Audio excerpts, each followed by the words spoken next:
Grade 12 Physics, Energy and Momentum, note number 9, Conservation of Momentum in 2 dimensions. This note is going to expand on what we did in a previous note. In that previous note, we looked at the conservation of momentum in 1 dimension. Now what we're going to do is we're going to expand it to 2 dimensions. Here we need to realize that momentum is conserved not only in the x, but it's also conserved in the y. So we're going to use as an example for this, we're going to look at some pool balls hitting each other on a table. Let's say one pool ball is coming in here with a velocity, they hit another at rest, and they go off on different angles after the collision. If we examine the x and y components of the momentum, we can see that it's conserved. So we'll use blue here for x. That initial momentum of the moving ball is going to be equal to the total momentum in the x direction of both of those balls after the collision added together. So we can make a statement like this. Initial momentum equals the total final momentum in the x direction. If we look at y, which will be in the red, there's no y components to begin with, so hopefully at the end both of these are going to add to 0. Again, what we can say the same statement where total momentum initially must equal total momentum finally, but we know here that initial momentum was 0. So P1 prime y must equal P2 prime y in the opposite direction. Let's look at this example. A pool ball with unknown velocity hits the 8 ball. They go off on different directions with known measurements. We're going to set up charts initially and finally to measure the momentum, and then set our x's and y's equal to each other, knowing that momentum is conserved before and after a collision. So here, this cue ball, we're going to start filling in the chart initially. We're going to look for that velocity. Cue ball in the x direction, p equals mv. We know its mass is 0.5, but we don't know that velocity, so we'll just leave it as a vx. The 8 ball is at rest, so it has no momentum. The cue ball, it has nothing in the y, and neither does the 8 ball. So now what we're going to do is we're going to total up these columns.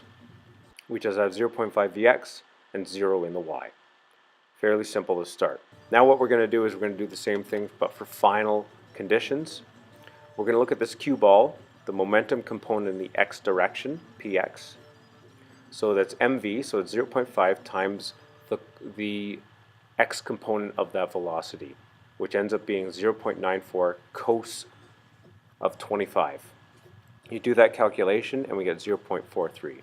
And by the way, everything forward we'll call positive and everything up we'll call positive. Now let's look at the y component of this ball. Py, again, is mv, so 0.5 times the y component of the velocity, which is 0.94 times sine of 25. That ends up being 0.2.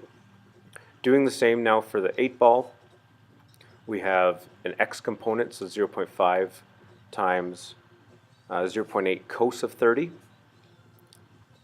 So we get that as our answer. And now we want to look at the y component, so p equals mv, so we have the mass times the y component of its velocity. Now notice it's down, so we need to make sure we put a negative on that velocity.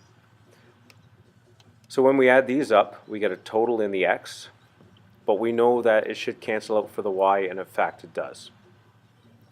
So here, x initially we know should equal x finally, and y initially should equal y finally. So we can use that feature to solve for that unknown variable in that initial box for the x. So the initial momentum equals the final, so 0.5 vx equals 0.78. We can solve for vx, which is that initial velocity. It ends up being 1.56. So there we've solved this. We have now found the initial velocity of that cue ball. We're going to do a second example here. We know the initial velocity of the cue ball, but now we want to find out the conditions of the final velocity of the cue ball. It's unknown. So we're going to have to find the velocity and the angle that it's going to go on. Same features here. Initial velocity of that cue ball in the x direction we can calculate. 0.5 times 2 ends up being 1. The 8 ball is not moving, so it's not going to have any momentum. And the cue ball is not moving in the y, so it's a 0. We do all that addition, and it ends up being 1, 0. Again, anything forward is positive, anything up is positive. We're going to do the same thing for final conditions. Let's look at the cue ball in the x direction. This is our unknown, so we're just going to write p equals our mass times velocity, so 0.5 times vx. Same thing here in the y, p equals 0.5 times vy. Those will be our unknowns, and we'll solve for those later. For our 8 ball, let's look at the x component here. We're going to get 0.5 times 1 cos 35, so that's our x component of the velocity. That ends up being 0.41. Now let's also look at the y component. We have 0.5 times negative 1 sine 35. It's negative because it's down. And we get an overall momentum of 0.29. Negative 0.29. So we add up everything in the x, it gives us an expression. And we add up everything in the y, and that also gives us an expression. Again, initial equals final, so I can set these things equal to each other and solve for what I need. So here, starting in the x direction, I have 1 equals 0.5 vx plus 0.41. So solving for vx, I get 1.18 meters per second.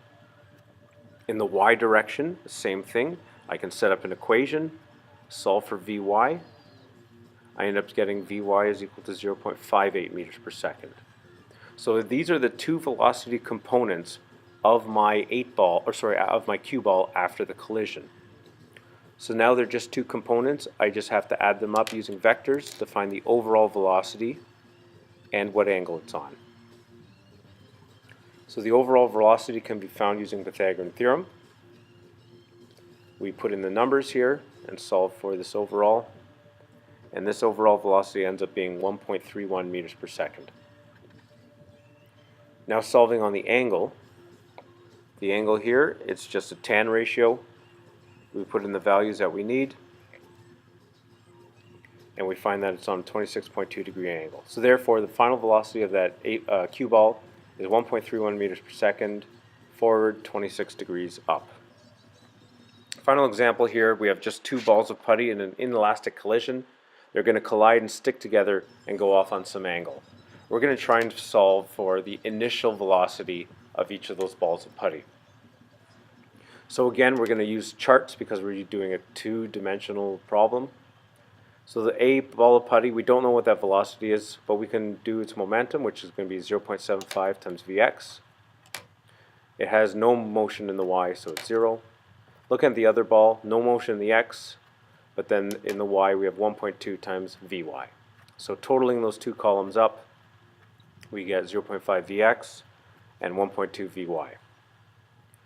Now because they've stuck together afterwards, we only have one object. So we only have to do one calculation for this momentum. So here P equals mv.